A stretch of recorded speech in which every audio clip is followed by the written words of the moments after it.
નમસ્કાર મિત્રો, સ્વાગત છે તમારું વેધર ઓફ ઇન્ડિયા ચેનલ અને હવામાનની નવા જૂની ફેસબુક પેજ ઉપર. હું છું ગૌરવ રાણીંગા. પાછલા 24 કલાકના રાજ્યના વરસાદના આંકડા ઉપર નજર કરીએ તો કુલ 230 તાલુકામાં વરસાદ નોંધાયો, જેમાંથી 40 તાલુકા એવા હતા જેમાં 1 ઇંચ કરતાં વધુ વરસાદ નોંધાયો છે. સૌથી વધુ વરસાદ ઉત્તર પૂર્વ ગુજરાત, મધ્ય ગુજરાત અને દક્ષિણ ગુજરાતના કેટલાક વિસ્તારોમાં નોંધાયો. સાબરકાંઠાના વડાલીમાં 192 મિલીમીટર એટલે કે 7.56 ઇંચ, ખેડબ્રહ્મામાં 181 મિલીમીટર, મહેસાણાના સતલાસણામાં 112 મિલીમીટર.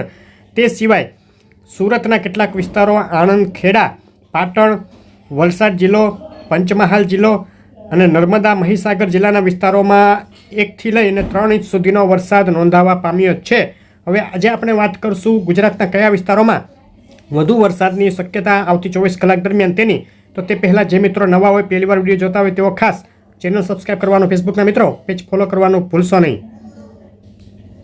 સેટેલાઇટ પિક્ચર ઉપર નજર કરીએ તો સમગ્ર દેશનું છેલ્લી 24 કલાકનું સેટેલાઇટ પિક્ચર અત્યારે તમે જોઈ રહ્યા છો.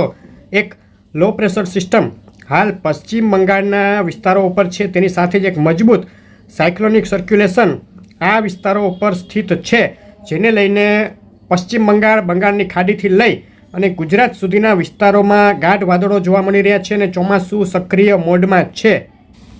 850 HPAનો પવનનો ચાર્ટ જોઈએ તો જોઈ શકાય જે લો પ્રેશર સિસ્ટમ છે તેનું સર્ક્યુલેશન આ વિસ્તારો ઉપર દેખાઈ રહ્યું છે અને એક મજબૂત સાયક્લોનિક સર્ક્યુલેશન આ વિસ્તારો ઉપર છે. એક બહોળું સર્ક્યુલેશન આ બંને સિસ્ટમ થઈ અને આ વિસ્તારો ઉપર બનાવી રહી છે અને આગામી 2-3 દિવસ સુધી આ સિસ્ટમો સક્રિય રહેશે. વધુ એક લો પ્રેશર 25 તારીખે આ વિસ્તારો ઉપર બનશે બંગાળની ખાડીમાં અને જે સાયક્લોનિક સર્ક્યુલેશન છે ઉત્તર ભારતવાળું, તેનું એક બહોળું સર્ક્યુલેશન આ વિસ્તારો ઉપર રચાશે 25 તારીખ આસપાસ, જેને લઈને ગુજરાતમાં વરસાદનો વધુ એક ભારે વરસાદનો રાઉન્ડ 25 તારીખથી શરૂ થઈ શકે છે.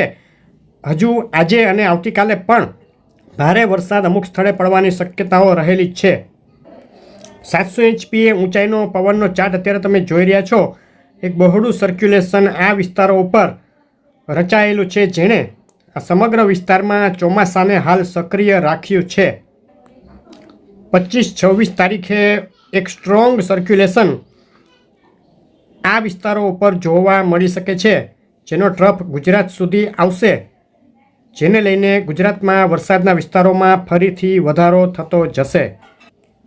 હવે વરસાદની વાત કરીએ તો આજે 23 ઓગસ્ટ અને આવતીકાલે 24 ઓગસ્ટની સવાર સુધીમાં કયા વિસ્તારોમાં વધુ વરસાદની શક્યતા. તો દક્ષિણ ગુજરાતમાં મધ્યમથી લઈ ભારે વરસાદ ચાલુ રહેશે આવતી 24 કલાક દરમિયાન પણ. સુરત, તાપી, નર્મદા, ભરૂચ, નવસારી, વલસાડ આ જિલ્લાઓમાં કેટલાક સ્થળે 1 થી 3 ઇંચ સુધીનો વરસાદ નોંધાઈ શકે. ભારે વરસાદવાળા એકલ દોકલ વિસ્તારમાં 4 થી 5 ઇંચ સુધીનો વરસાદ પણ આવતી 24 કલાક દરમિયાન જોવા મળી શકે છે. પૂર્વ મધ્ય ગુજરાતમાં પણ વરસાદનું જોર યથાવત રહેશે. સાબરકાંઠા, અરવલ્લી, મહીસાગર, દાહોદ, પંચમહાલ, છોટાઉદેપુર, વડોદરા આસપાસના જે વિસ્તારો છે તેમાં 1 થી 3 ઇંચ સુધીનો વરસાદ કેટલાક સ્થળે આવતી 24 કલાક દરમિયાન નોંધાઈ શકે અને અમુક સ્થળે 3 થી 5 ઇંચ કે એકલ દોકલ સ્થળે તેથી વધુ વરસાદની પણ શક્યતા હજુ રહેલી છે. ઘણા વિસ્તારોમાં એકાદ ઇંચ આસપાસનો વરસાદ પૂર્વ મધ્ય ગુજરાતમાં નોંધાઈ શકે છે. સૌરાષ્ટ્રમાં જૂનાગઢ જિલ્લો, ગીર સોમનાથ અને રાજકોટ જિલ્લાના એકલ દોકલ વિસ્તારમાં હળવો મધ્યમ અને ક્યાંક 2 ઇંચથી વધુ તેવો વરસાદ જોવા મળી શકે છે આવતી 24 કલાક દરમિયાન. તે સિવાયના સૌરાષ્ટ્રના વિસ્તારોની વાત કરીએ તો રાજકોટના બીજા વિસ્તારો, જામનગરના એકલ દોકલ વિસ્તાર, મોરબી, સુરેન્દ્રનગર, બોટાદના વિસ્તારોમાં હળવો મધ્યમ વરસાદ કેટલાક સ્થળે જોવા મળી શકે છે 1 થી 1.5 ઇંચ સુધીનો અને બાકીના વિસ્તારોમાં હળવા ભારે ઝાપટા આવતી 24 કલાક દરમિયાન ચાલુ રહેશે. જે અમદાવાદ સાઈડના સુરેન્દ્રનગર જિલ્લાના વિસ્તારો છે તેમજ બોટાદ અને ભાવનગરના વિસ્તારો, તેમાં 1 થી 1.5 ઇંચ સુધીનો વરસાદ કે ક્યાંક તેથી વધુ વરસાદ આવતી 24 કલાક દરમિયાન જોવા મળી શકે છે. કચ્છમાં છૂટાછવાયા વિસ્તારોમાં હળવા ભારે ઝાપટાથી લઈ અને 1 થી 1.5 ઇંચ સુધીનો વરસાદ એકાદ બે સ્થળે જોવા મળી શકે આવતી 24 કલાક દરમિયાન.